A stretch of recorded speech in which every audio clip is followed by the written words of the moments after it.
On this channel, we talk a lot about Jedi Generals and the clone units under their command, especially cases in which the two meshed well. Matchups like Anakin Skywalker in the 501st Legion, Obi-Wan Kenobi in the 212th Attack Battalion, and Aayla Secura and the 327th Star Corps are all examples of good pairings. However, there were some pretty poor ones as well. In this video, we'll be counting down the 5 worst.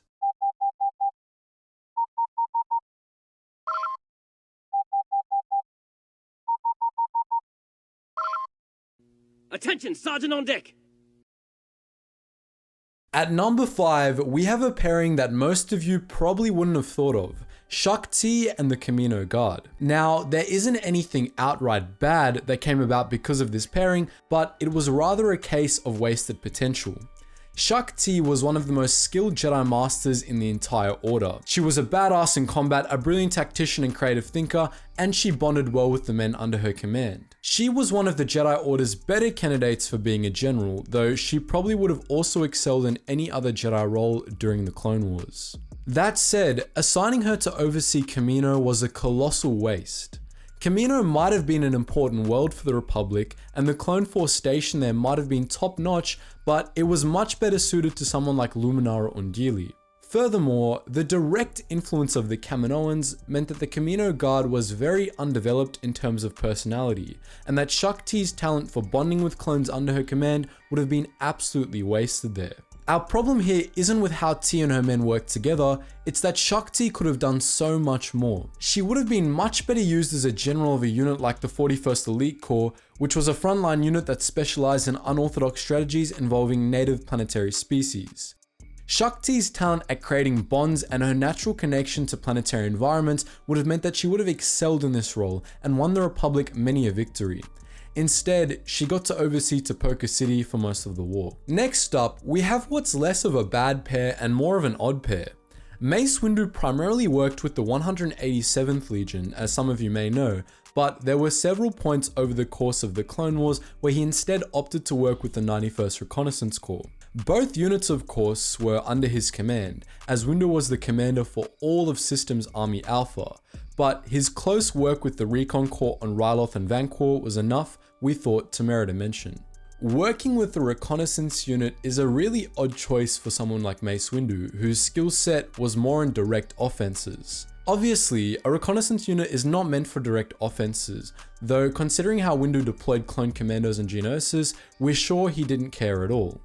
Nonetheless, Windu would have been much better off working with, well, any other unit really, though the 187th does come to mind. Thankfully for the 91st Reconnaissance Corps, this pairing didn't appear to work out too badly, as the Battle of Ryloth was ultimately a victory for the Republic and there aren't any known cases of this pairing causing problems. Unfortunately for the 91st Reconnaissance Corps, it was after Windu stopped directly working with them that they came under the command of Commander Neo, so I guess you just can't win every time.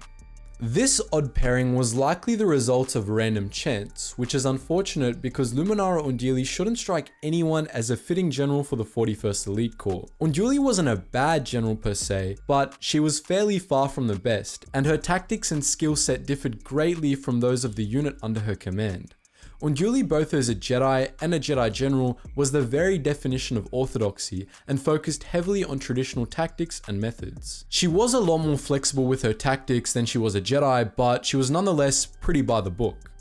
The 41st Elite Corps, on the other hand, was anything but. They specialized in unorthodox tactics and filled a role similar to that of the 327th, which fought primarily on hostile environments. The 41st job was centered around the Republic militia model, a strategy in which a small group of clones and Jedi would work with the native population of a world to get them to fight the Separatists themselves. They focused on making contact with natives and working with them in guerrilla attacks designed to make Separatist occupations of planets untenable. Thankfully for the Republic, the 41st was able to do its job anyway, but this was in spite of Unduli and not because of her. The 41st was by far one of the Republic's best units, but they were held down by Unduli's orthodox tactics, and other Jedi would have worked much better for them. Take for example, Shaak Ti. As we mentioned above, she would have been perfect for the role. Her own unorthodox tactics and her bonding with people and environments would have been a massive asset for the 41st, and her skills would have augmented the skills of the men under her command, unlike with Unduli. Unfortunately, however, that's not how things panned out, and so the 41st got on duty instead. Our next bad pairing is another example of a unit being highly successful despite their general. Ki-Adi-Mundi was a decent general, but he was a Jedi at heart, and the Galactic Marines were not fit for a Jedi to command. Mundi himself wasn't all that bad, but as a Jedi he was a peacekeeper at the end of the day, and his morals often clashed with the tactics proposed by Commander Bakara. There are a few Jedi that could have done better, to be fair, but the Galactic Marines really shouldn't have had a Jedi General to begin with. The Galactic Marines, no matter what planet they were on, had a pretty nasty job. No matter where they went, if they were assigned to a battle, the likelihood would have been that they would suffer mass casualties, and they likely would have to incur civilian casualties as well. Commander Bakara understood this, which of course is why he was put in charge of the unit. He was a hard ass, and while he wasn't heartless, he was definitely the ends justify the means kind of guy. He tolerated nothing less than perfection, and this, of course, led him into plenty of clashes with Ki-Adi-Mundi, who saw Bakara as disturbingly ruthless. We don't know whether this pairing had any negative outcomes for battles, as more often than not, Bakara did get his way, but it did cause clashes behind the scenes. Bakara and Mundi often argued over tactics, with Mundi seeing Bakara's strategy as too costly and Bakara seeing Mundi's strategies as inefficient. It's possible, considering how long the Battle of Megiddo raged for, that this behind the scenes bickering did have an effect on the performance of the Galactic Marines, but I suppose we'll never truly know. What we do know, however, is that this pairing directly contributed to Ki-Adi-Mundi's death. As we all know, the Galactic Marines didn't hesitate to all-out gun him down during Order 66, and it's a fair bet that this was at least partly linked to Mundi's clashes with Commander Bakara in the past. The Galactic Marines likely got a better pairing during the reign of the Empire, as most of the Empire shared Bakara's sense of tactical efficiency. Now, we've discussed some pretty bad pairings here, but in our top spot, we have a pairing that's historically awful. Quinlan Voss and Commander Faye's unit were the worst match possible, aside from Pong Krell and almost anyone else, and it did indeed have some fairly dire consequences. Now, to be fair, this pairing didn't last long. Faye and his unit were originally assigned to Oppa Rensesis, with whom they presumably worked well enough, as Rensesis was a good match for anyone. They were assigned to Voss after Rensesis' death during the Battle of Seleucami, which means that in more ways than one, this was a match made in hell. Quinlan Voss was as unorthodox as they came. His skills were in espionage, tracking, hunting, and reconnaissance, usually alone or with one or two comrades. His best work during the Clone Wars for the Republic was far beyond the lines of battle, running spy networks in the galaxy's criminal underworld. His best use in actual battle probably would have been behind enemy lines for sabotage or simple scouting. He probably wasn't suited to be a general at all, especially considering that he didn't like any clones by his own admission. Commander Faye was so stubbornly by the book that he probably could have driven Luminara Unduli mad if given the chance, and he's right behind Commander Fox on the list of clones that shouldn't have survived the war but did. The man was an absolute scumbag, whose loyalty to the Chancellor and only to the Chancellor was such that he was willing to murder entire civilian villages to complete a simple mission. This pairing didn't end well at all.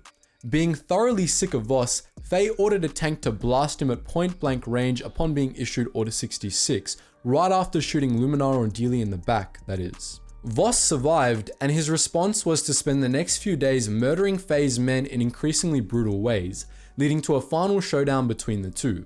Faye threatened to bomb himself, Voss, and an entire Wookiee village if Voss didn't surrender, and so Voss did what any reasonable person would do: jump out of hiding and murder Faye. All's well as ends well, I suppose. So those were the top 5 bad clone and Jedi pairings in our opinion, but as per usual, I want to know all your guys' thoughts in the comments section below, because I know there's actually plenty more and there is a potential for a part 2 here.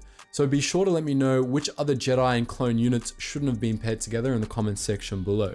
And just before you go guys, please do check out all the links in the description below. I do have my second history channel if you're interested in World War II history, World War I history, Vietnam War history, pretty much anything history in general. And we do have our Geetsly's gaming network links. Our servers have been upgraded, so pretty excited for that. Make sure you check it out. And of course our Roblox server, which is in the process of being upgraded as well.